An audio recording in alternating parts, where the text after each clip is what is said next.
হরে কৃষ্ণ, রাধে রাধে। সবাই কেমন আছো? আশা করি ভালো আছো। আমার গোপাল সোনার আশীর্বাদে আমিও খুব ভালো আছি।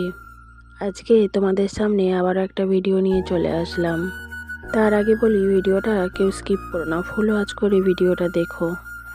আজকে তোমাদের সঙ্গে শেয়ার করব ভালোবাসা কি, যে একটা ভালোবাসার মানুষ দূরে চলে গেলেও তাকে কতটা ভালোবাসা যায়। আজকে তোমাদের সঙ্গে সেটাই শেয়ার করব। ভালো যদি বাঁচতেই হয় কাউকে, তিনটে জিনিস মাথায় রেখে ভালোবেসো। কেননা ওই জিনিসগুলো যদি না থাকে তোমার মধ্যে কোনো ভালোবাসাই নেই। ভালো যদি বাঁচতেই হয় রাধার মতন ভালোবেসো, যেখানে কোনো স্বার্থ ছাড়াই ভালোবাসা যায়। ভালো যদি বাঁচতেই হয় মীরার মতন ভালোবেসো, যেখানে অপেক্ষা করা ছাড়া কোনো কাজ নেই।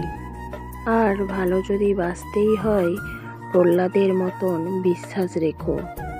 প্রেম কি জানো? যাকে তুমি কখনো পাবে না, সেই মানুষটার বিয়ে হয়ে গেছে জানা সত্ত্বেও সেই মানুষটাকে অত্যন্ত ভালোবাসা নিঃস্বার্থভাবে।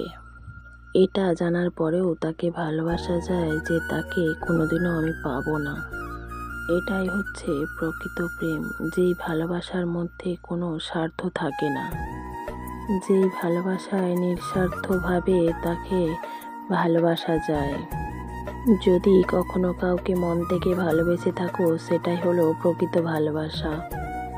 সেই ভালোবাসার জন্য অপেক্ষা করা যায়, যেই ভালোবাসায় কোনো স্বার্থ থাকে না, যেই ভালোবাসায় কোনো চাওয়া থাকে না, শুধু থাকে বিশ্বাস, ভরসা, ভালোবাসা।